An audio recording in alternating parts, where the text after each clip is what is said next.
आज मैं कक्षा 12वीं का हिंदी का असाइनमेंट की क्वेश्चन आंसर लेके आया हूँ। ये असाइनमेंट थर्ड है जो नवंबर माह में आया है। तो चलिए आते हैं समय वेस्ट न करते हुए क्वेश्चन आंसर पर।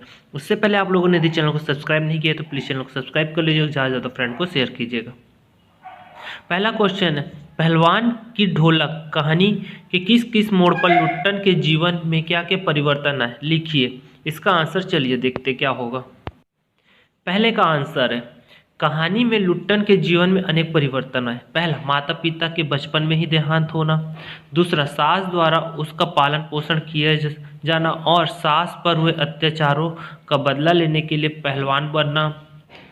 बिना गुरु के कुश्ती सीखना, ढोलक को अपना गुरु समझना, पत्नी की मृत्यु का दुख सहन और दो छोटे बच्चों का भार संभालना। जीवन के 15 वर्ष राजा की छत्रछाया में बिताना, परंतु राजा के निधन के बाद उनके पुत्रों द्वारा राजमहल से निकाला जाना।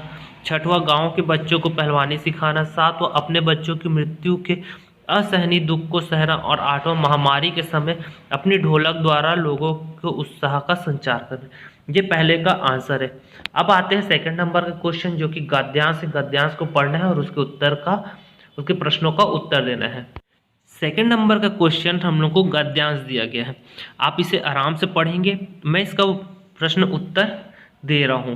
तो इसका गद्यांश का प्रश्न उत्तर है सेकंड नंबर का, सरहद की तरफ बढ़ते हुए प्लेटफॉर्म का कैसा दृश्य उपस्थित था। तो इसका आंसर, प्लेटफॉर्म पर उसके बहुत से दोस्त, भाई, रिश्तेदार थे।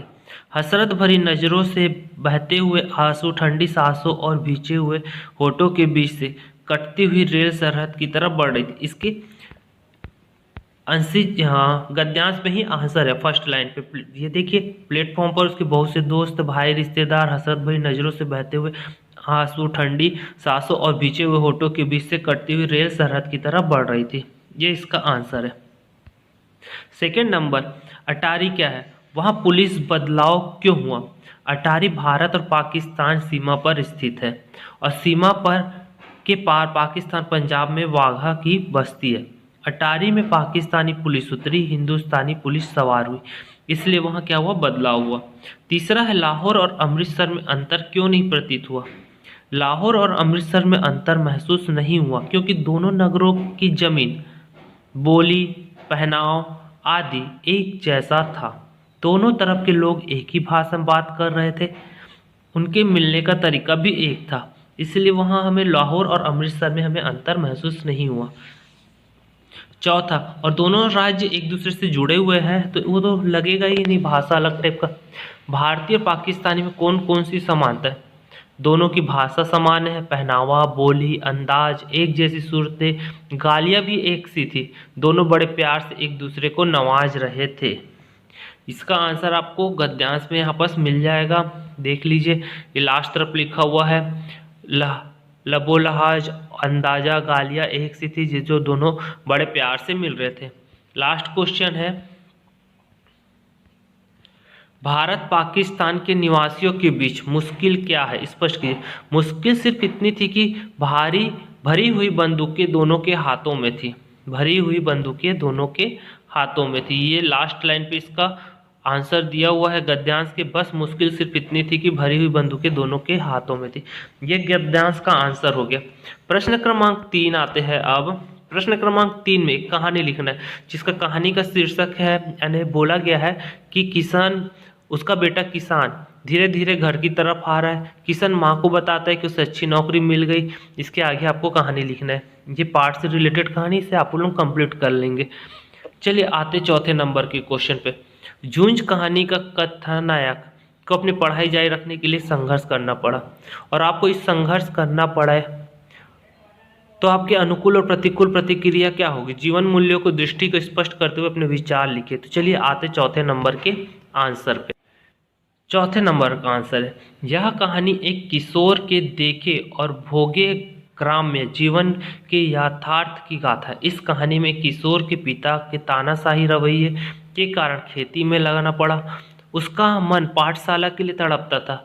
वह परिस्थितियों से जूझता है। वह एक किशोर को देख और भोगे हुए अवाई जीवन खुरदुरे यथार्थ और परिवेश को विश्वसनीय ढंग से प्रतिबिंब भी करता है। कथानायक शिक्षा प्राप्त करने के लिए कई स्तर पर जूझता है।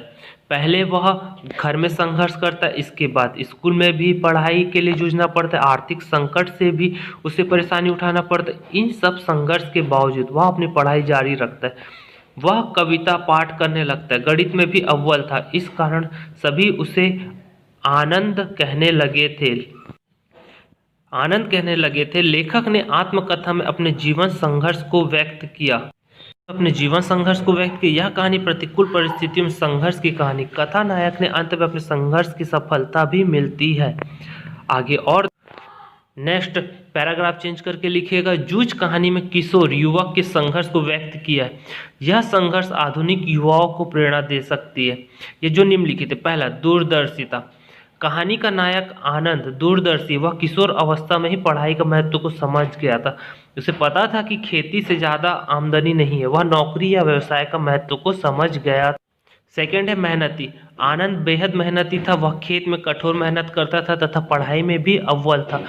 यह प्रेरणा नए युवक ले सकते हैं। तीसरा था संघर्षशीलता। आधुनिक किशोरियों कम संघर्ष में से सफलता अधिक चाहते। आनंद ने पढ़ाई, खेती, स्कूल, समाज हर जगह प्रतिकूल परिस्थितियां होते हुए भी सफलता पाई। उसको संघर्ष की प्रेरक है।